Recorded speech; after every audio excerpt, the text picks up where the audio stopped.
मेरा भी नहीं है। हम चुनाव कैसे लड़ेंगे? राहुल गांधी ने अभी यह बयान दिया ही था कि चुनाव आयोग किस तरह से भाजपा के लिए काम कर रहा है, इसके सबूत हमने इकट्ठा कर लिए हैं और ऐसा एटम बम है जिसे हम फोड़ेंगे तो धमाका होगा। वहीं बिहार में तेजस्वी यादव ने एक छोटा धमाका तो आज कर ही दिया। तेजस्वी यादव ने प्रेस कॉन्फ्रेंस करके कहा कि जब मैंने पुराना एपिक नंबर डाला तो कल यानी 1 अगस्त 2025 को चुनाव आयोग ने बिहार के मतदाताओं की रिवाइज्ड लिस्ट जब डाली तो उसमें मेरा नाम ही नहीं मिल रहा था। यही है ना मेरा, ये एप्लीकेशन है, मेरा भी नहीं है। हम चुनाव कैसे लड़ेंगे? हालांकि बाद में चुनाव आयोग ने पूरी सूची जारी करके ये कहा कि उनका नाम 416 क्रमांक पर है। क्रमांक बदल गया है लेकिन तेजस्वी का, उनकी पत्नी का, दोनों का नाम है। हालांकि बाद में तेजस्वी यादव ने फिर यह सवाल खड़ा किया कि फिर पुराना एपिक नंबर बदल कैसे गया। ईपीआईसी नंबर नहीं बदलता है, कैसे बदला है, क्या बदला है? अगर मेरा बदल सकता है तो ऐसे कितने लोगों का ईपीआईसी नंबर बदला होगा? ये तो विषय है। यही सब आंकड़े तो हम लोग पूछ रहे चुनाव आयोग से। हम इस पर आएंगे और बात करेंगे क्योंकि ये बहुत जरूरी और बड़ा मुद्दा है। बिहार में एसआईआर हो रहा है और एसआईआर में कल जो सूची जारी हुई 65 लाख मतदाताओं के वोट कट गए हैं। उनमें से दावा किया जा रहा है कि 3 आधार बनाए गए हैं, या तो कुछ लोग जो गुजर गए हैं, कुछ लोग जो स्थानांतरित हो गए हैं और कुछ लोग जिनके सबूत नहीं मिले, जिनको क्रॉस वेरिफिकेशन में पाया नहीं गया। ऐसे 65 लाख लोगों के नाम काट दिए गए। गहन पुनरीक्षण अगर उस सूची का आप करें तो उसमें एक और कैटेगरी क्वेश्चन मार्क वाले की है, जिसमें बीएलओ ने क्वेश्चन मार्क किया है कि अभी इसको क्रॉस चेक करना बाकी है। यानी अभी जिनके नाम के आगे क्वेश्चन मार्क है या जिनका नाम कट भी गया है, अब चुनाव आयोग ने कहा कि 1 महीने का और समय दिया जा रहा है। आप एक फॉर्म भरिए और जो दस्तावेज हमने लिखे हैं उनमें से कोई दस्तावेज ले जा करके आप उनका नाम जोड़वा सकते हैं। यानी अभी ये बदलेगा। तीसरा कि जिनके नाम सस्पेक्ट लगेंगे उन्हें भी येलो कार्ड देगा और ये उसका विवेक है। और तीसरा एक चीज है कि सस्पेक्ट होने पर बीएलओ से लेकर के ऊपर के अधिकारियों तक जो नाम काटे जा रहे हैं उसके भी सबूत मिल सकते हैं। अब पहले इसका विश्लेषण करें उससे पहले मैं आपसे भी एक सवाल करता हूं। आपके मन में नहीं आएगा कि जब इतना बड़ा मुद्दा कुछ दिन पहले बन जाए कि बांग्लादेशी नागरिक वहां मिल गए, विदेशी हैं, रोहिंग्या हैं, तो चुनाव आयोग को एक सूची आज ये नहीं जारी करनी चाहिए थी कि वो बांग्लादेशी, रोहिंग्या और विदेशी इतने लोग इस विधानसभा में पाए गए? और अगर इतने लोग नहीं पाए गए तो चुनाव आयोग उन तमाम सूत्रों और उनके आधार पर खबर चलाने वाली मीडिया पर कार्रवाई करने का निर्देश क्यों नहीं दे रही है? चुनाव आयोग सख्ती से जवाब क्यों नहीं दे रही है? मैं चाहता हूं कि तेजस्वी यादव ने जब यह सवाल किया कि 2 एपिक नंबर कैसे हैं, तो फिर इसका जवाब क्यों नहीं देना चाहिए? सबूत के तौर पर अपना पिछला वोटर कार्ड भी तेजस्वी यादव ने जारी किया और उस वोटर कार्ड में अलग एपिक नंबर है और जो चुनाव आयोग ने सूची जारी की उसमें अलग एपिक नंबर है। फिर एपिक नंबर बदल कैसे गया? पटना के डीएम भी इसका बचाव करते हुए कह रहे हैं कि नहीं नहीं भाई, आपका नाम है, आपकी वही विधानसभा है, पोलिंग स्टेशन भी वही है, आपका कुछ नहीं बदला है। लेकिन फिर ये एपिक नंबर दोनों कैसे अलग है? अच्छा, जो सूची चुनाव आयोग ने जारी की है मैं उसी सूची पर गौर करने लगा। मकान नंबर 110 जो दिख रहा था उसी मकान नंबर का एक और व्यक्ति वहां पर है। अब मैं ये नहीं जानता कि ये कौन है, लेकिन हो सकता है कि भाई ये उनके घर का ही कोई आदमी हो जिसका वोटर कार्ड भी उन्हीं के घर का बना हो, तेजस्वी यादव का। उसी सूची में 410 नंबर पर जिस वोटर का नाम लिखा हुआ है वंश रोबन कुमार, उनकी उम्र है 54 साल और फोटो लगी हुई होगी 14 साल की। चुनाव आयोग ये लिस्ट आज जारी कर रहा है। नीचे देखिए लिखा है प्रकाशन की तिथि 1 अगस्त 2025। तो 415 नंबर मंटू कुमार, नरेश राम, अगर मुझे नहीं पता तेजस्वी जी के घर में ही रहते होंगे तो बात अलग है, लेकिन उनका भी मकान नंबर 110 और तेजस्वी प्रसाद का भी मकान नंबर 110। अगर तेजस्वी प्रसाद का मकान नंबर से ही सब कुछ बनना है, क्रम है, तो फिर और लोग जो उनके आसपास होंगे उनका नाम क्यों नहीं इसमें दिखाने को? तो वोटर लिस्ट से ऐसे ऐसे नाम सामने आ रहे हैं, सोशल मीडिया पर वायरल हो रहे हैं। चुनाव आयोग को इसका स्पष्टीकरण देना चाहिए। चुनाव आयोग किसी पत्रकार के ट्वीट पर फैक्ट चेक करने लगता है, जो लोग सुप्रीम कोर्ट गए उस पर फैक्ट चेक करने लगता है, और ये सोशल मीडिया पर लिस्ट वायरल हो रही है। जरा गौर से देखिए, इसमें लिखा हुआ है क्रम संख्या 938, प्रियंका राज, पिता का नाम फादर वोटर ईद कार्ड, और दूसरे को देखिए 941, निर्वाचक का नाम कुमारी शिल्पी, पति का नाम हस्बैंड, मधु कुमारी, उसके नीचे देखिए हस्बैंड, दिव्या राज फादर। इनके फोटो क्यों नहीं है? इनका नाम क्यों नहीं? इनके सबूत क्यों नहीं? चुनाव आयोग को तुरंत इसका जवाब देना चाहिए। अब हो सकता है चुनाव आयोग कहे कि भाई 1 महीने का समय हमने इसी के लिए दिया है कि जो कोई चीज बदलेगी उससे बदलाव को हम 1 महीने में सुधार करेंगे। अच्छा लग रहा है देख करके। इतने सवाल अगर पूछे जा रहे हो, तब तो राहुल गांधी ने आज ठीक ही बोला दिल्ली में कि चुनाव आयोग का अस्तित्व ही नहीं है, डेड हो चुका है। Is that the election system in India is already dead? और यही बात उत्तर प्रदेश के पूर्व मुख्यमंत्री और सपा प्रमुख अखिलेश यादव पहले ही कह चुके हैं कि मर गया है चुनाव आयोग, हम सफेद कफन उसे देने जा रहे हैं। अगर मेरे पे कहीं सफेद कपड़ा मिल गया होता तो क्योंकि इलेक्शन कमीशन मर गया, मैं सफेद कपड़ा उन पे पहना देता। ऐसे में राजनाथ सिंह बिहार पहुंच करके सबूत दे रहे हैं कि राहुल गांधी के पास एटम बम है, फोड़ दीजिए, बस ये ध्यान रखिएगा आप घायल मत हो जाइएगा। जब सम्राट चौधरी जैसे नेता और भारतीय जनता पार्टी के कई नेता चुनाव आयोग का बचाव कर रहे हैं, साफ दिख रहा है, जबकि बिहार के तमाम नेताओं के अपने जिले के, अपने विधानसभा लोकसभा क्षेत्र के लाखों लोगों के नाम काटे जा रहे हैं। उनको क्या उन लाखों लोगों ने वोट दिया था? वो सब इस्तीफा देंगे? वो सारे विदेशी थे, वो सारे मर गए हैं, और मर गए थे तो 6 महीने पहले जब वोटर लिस्ट आई थी तब उसमें वो सारे नाम क्यों नहीं थे? इनका जवाब तो चुनाव आयोग को देना चाहिए। सफाई दे रहा है कि नहीं तेजस्वी यादव ने गलत कहा। तेजस्वी यादव ने अपनी प्रेस कॉन्फ्रेंस में क्या कहा, एक बार गौर से सुनिए। अब हमारे कुछ चुनाव आयोग से वाजिब जो है वो सवाल है, इन लाख मतदाताओं को मृत, स्थानांतरित या अनुपस्थित घोषित करने का आधार क्या है? इसका चुनाव, इसीलिए हमारा डेलीगेशन कल गया था डायलॉग करने, जो नए है भाई पता तो चले आखिर आपने कौन सा टेक्निक अपनाया। अगर डेथ किसी की मृत्यु हुई है तो उनके परिजनों से आपने डेथ सर्टिफिकेट तो लिया होगा,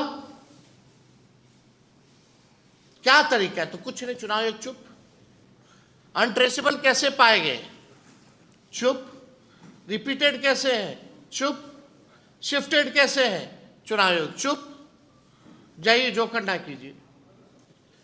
ये तरीका चुनाव आयोग का जो रवैया है, ये लोकतंत्र के लिए बहुत ही खतरनाक है, और इस रवैये को देखते हुए हम सब लोगों को चिंता करने की आवश्यकता है कि इस व्यवस्था में ये चुनाव कैसे कराएंगे जहां वोटर वोट ना दे पाए। आपने पहले से तय कर दिया कि फलना पार्टी को ही सरकार में लाना है, तो आप चुनाव क्यों करा रहे हैं? आप एक्सटेंशन दे दीजिए सरकार को, लेकिन आप लोकतंत्र को खत्म करने का प्रयास कर रहे हैं। अब मृतक मतदाताओं के परिजनों से कौन सा दस्तावेज दिया जिसके आधार पर उनकी मौत की पुष्टि हुई? और मैं चाहूंगा कि उसके बाद तेजस्वी यादव ने जो सवाल पूछे हैं कि चुनाव आयोग कम से कम बुनियादी सवालों का जवाब दे दे, तभी उसकी विश्वसनीयता पर, तो उसकी निष्पक्षता पर, उसके काम करने की शैली पर हम भारतीय लोगों को भरोसा होगा। वरना सड़क पर उतरने के लिए रक्षाबंधन के बाद बिहार की सड़कें तो हमने तैयार कर ही दी हैं। हम लोग छोड़ने वाले नहीं है चुनाव आयोग को। कोई गलतफहमी में अगर रहता है तो लोग ना रहे, हर तरीके का भी तरीका हम लोग निकालेंगे। बिहार है और हम बिहारी हैं, एक बिहारी सब पर भारी, ये चुनाव आयोग कौन सी बड़ी चीज है? सब उपाय है हम लोगों के पास। ये भंडाफोड़ जो किया जाएगा, चुनाव आयोग मुंह दिखाने के योग नहीं रहेगा कहीं। इस बात को सुनने के बाद क्या आपको नहीं लग रहा है कि इन सवालों का जवाब दिए बिना चुनाव आयोग कैसे रह सकता है? एक प्रेस कॉन्फ्रेंस तो बनती थी।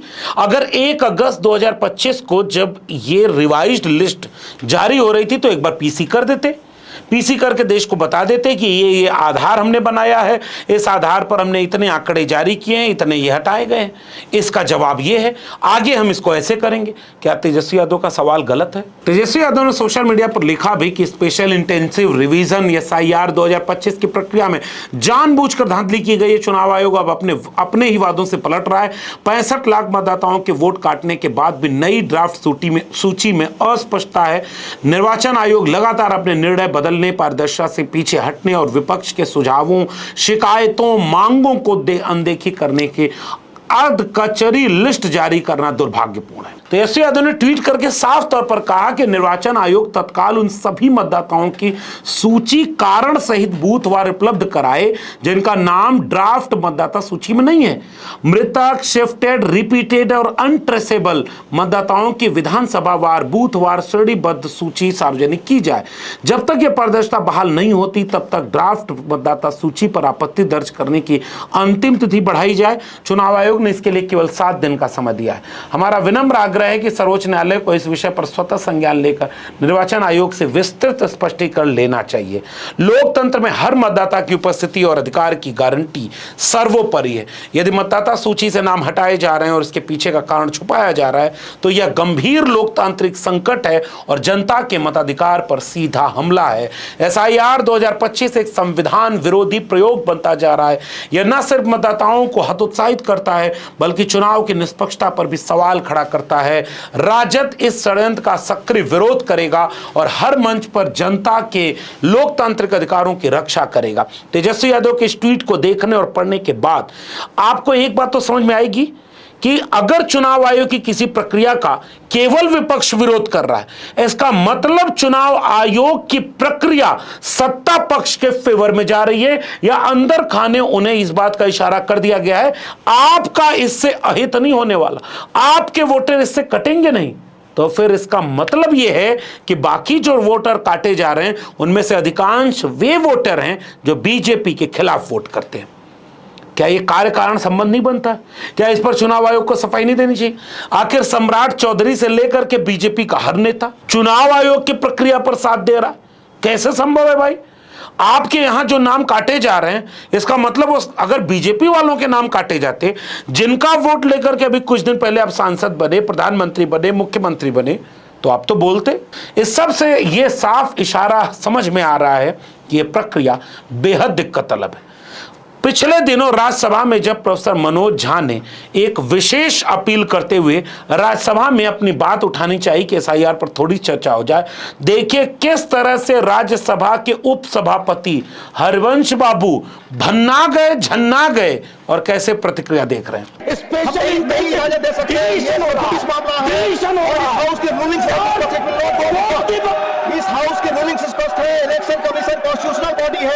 इलेक्शन कमीशन कॉन्स्टिट्यूशनल बॉडी है और सुप्रीम कोर्ट के अंदर मामला सब जुडिस है। I will not allow.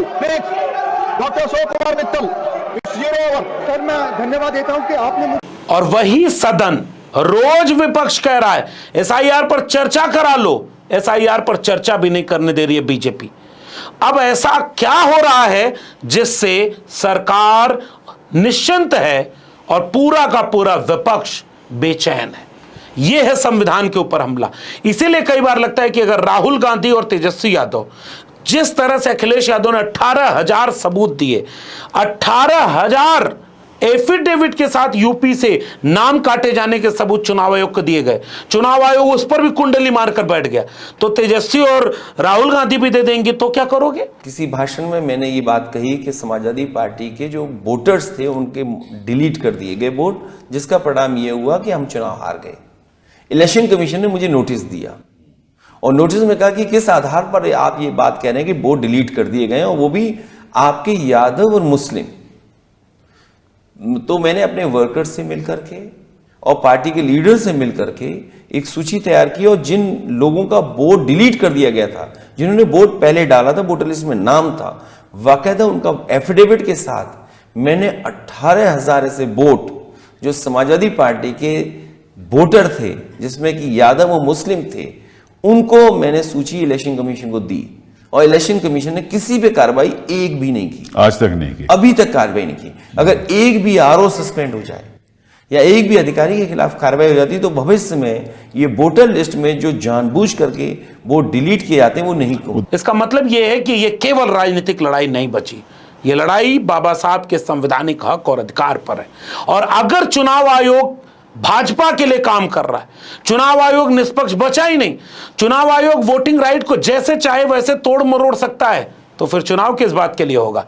और फिर आपके वोट की कीमत क्या रह जाएगी? फिर आपकी कीमत क्या रह जाएगी? जरा नीचे अपनी टिप्पणी हमें बताइएगा, हम भी समझें कि इस सब का असर आपके और आपके बच्चों के भविष्य पर है या नहीं है। और अगर है तो आप भी सजग रहें, जागरूक रहें, यही हमारी गुजारिश है। अपनी टिप्पणी हमसे साझा जरूर करिएगा। इस वीडियो में इतना ही। अगर अब तक मेरे चैनल को सब्सक्राइब नहीं किया है तो जाते जाते चैनल को सब्सक्राइब करना मत भूलिए। बेल आइकॉन यानी घंटी की बटन दबाएंगे तो अगली वीडियो की सूचना मिलेगी, ज्वाइन करेंगे तो हमें ताकत और हिम्मत मिलेगी, ताकि हम इसी तरह की बात बेबाकी से आपके बीच में रखते चले। अगर आप इस वीडियो को ट्विटर यानी एक्स या फेसबुक पर देख रहे हैं तो हमें फॉलो करना मत भूलिए। फिर मिलेंगे, तब तक के लिए बहुत बहुत धन्यवाद।